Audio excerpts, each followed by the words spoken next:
मुझे नहीं लगता ब्लंडर हुआ है, उनके अंदर का गुबार निकला है। जो संसद के अंदर हुआ वो अंदर का गुबार था, लेकिन मुझे ये नहीं समझ आया कि उसके बाद इन्होंने माफी क्यों नहीं मांगी देश से। मैं उनको ये कहना चाहता हूं कि वो कहते हैं कि इतनी बार भगवान का नाम ले लेते हैं। बाबा साहब अम्बेडकर आधुनिक भारत के भगवान से कम नहीं है।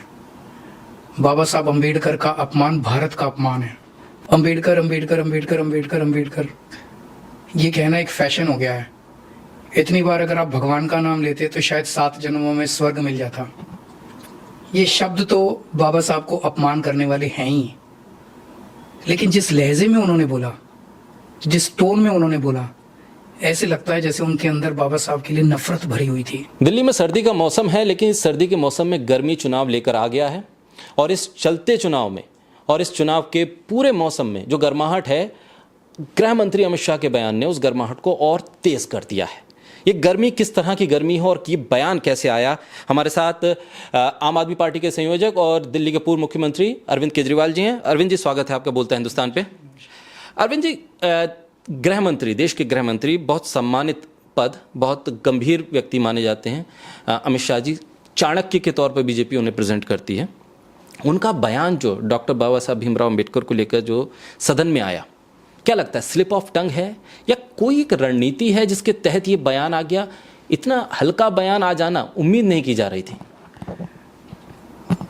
आपने अच्छा प्रश्न पूछा कि वो स्लिप ऑफ टंग है या उन्होंने जो शब्द इस्तेमाल किए, अम्बेडकर अम्बेडकर अम्बेडकर अम्बेडकर अम्बेडकर, ये कहना एक फैशन हो गया है। इतनी बार अगर आप भगवान का नाम लेते तो शायद 7 जन्मों में स्वर्ग मिल जाता। ये शब्द तो बाबा साहब को अपमान करने वाले हैं ही, लेकिन जिस लहजे में उन्होंने बोला, जिस टोन में उन्होंने बोला, ऐसे लगता है जैसे उनके अंदर बाबा साहब के लिए नफ़रत भरी हुई थी और वो नफ़रत निकल गई। एक बार मुझे लगा शायद स्लिप ऑफ टंग है।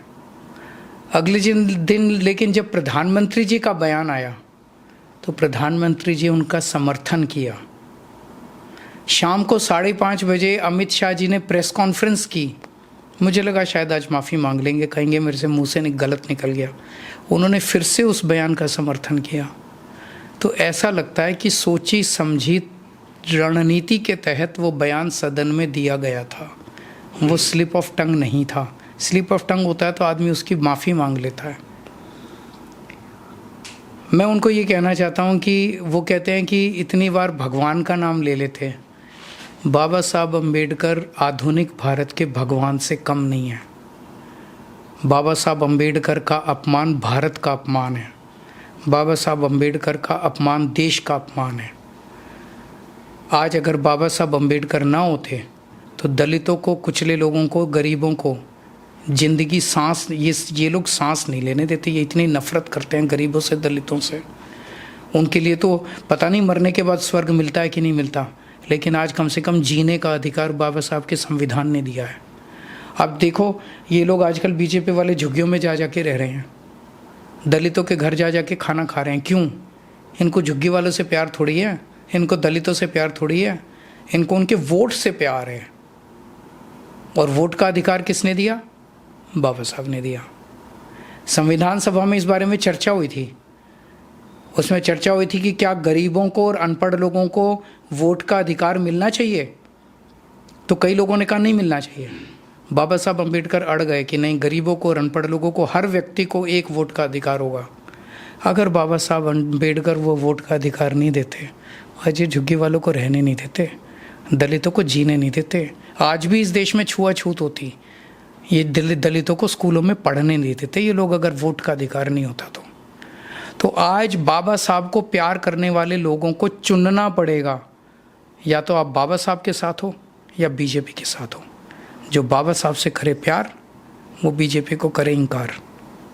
ये अब देखिए, प्रधानमंत्री नरेंद्र मोदी ने जब ये पूरा मामला आया, एक के बाद एक ट्वीट की, एक के बाद एक ट्वीट किए।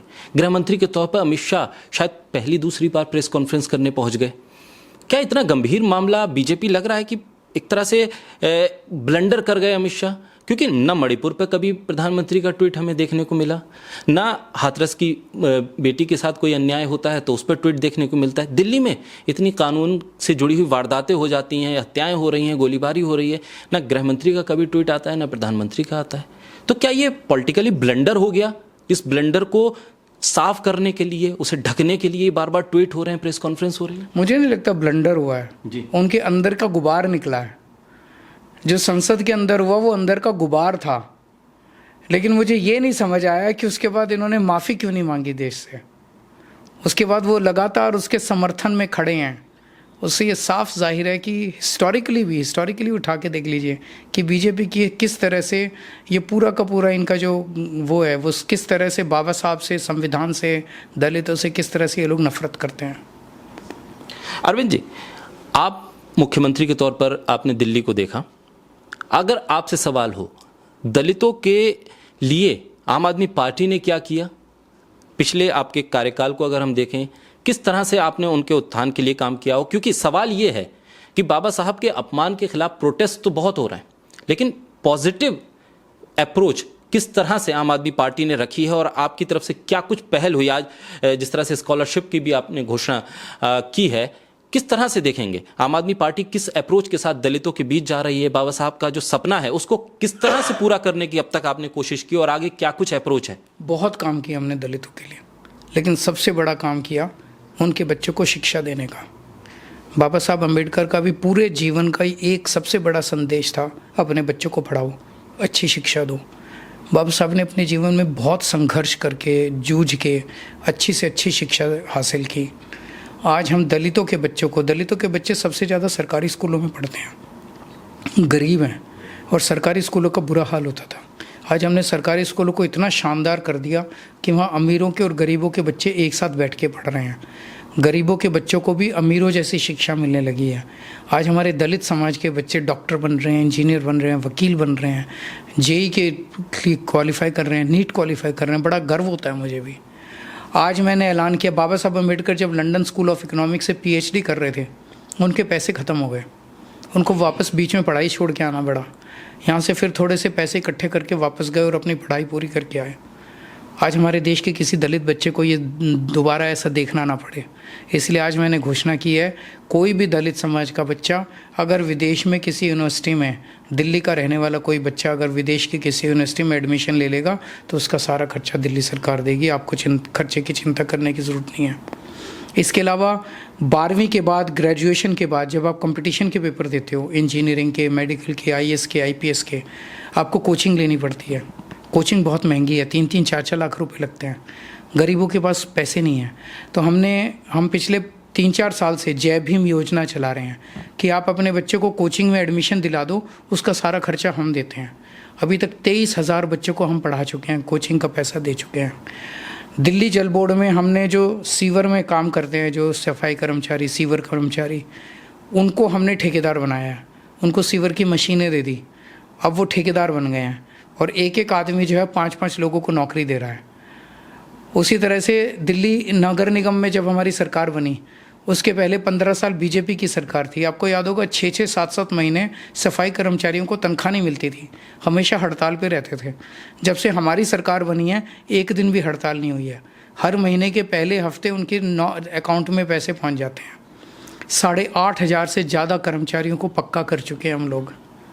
और दिल्ली सरकार के 7वीं, 8वीं, 9वीं क्लास में बाबा साहब अम्बेडकर के जीवन के बारे में पढ़ाया जाता है। बहुत शुक्रिया अरविंद जी, बोलते हैं हिंदुस्तान को समय देने के लिए। तो पॉजिटिव अप्रोच के साथ बाबा साहब अम्बेडकर के विज़न को देश के तमाम घरों तक पहुंचाने का काम आम आदमी पार्टी कर रही है। एजुकेशन उसका एक बेसिक पिलर है जिसको मजबूत करने की कोशिश में आम आदमी पार्टी की सरकार लगी हुई है। बहरहाल बाबा साहब अम्बेडकर के अपमान का मुद्दा आने वाले वक्त में और किस तरह से आगे बढ़ता है, इस पर भी नजर रहेगी और साथ ही किस तरह से पॉजिटिव अप्रोच के साथ बाबा साहब अम्बेडकर के सम्मान को और ज्यादा मजबूत करने की कोशिश की जाती है, यह भी बहुत महत्वपूर्ण रहेगा। कैमरा पर्सन इमरान के साथ मिर्जा शाकिर अली बेग, बोलता हिंदुस्तान।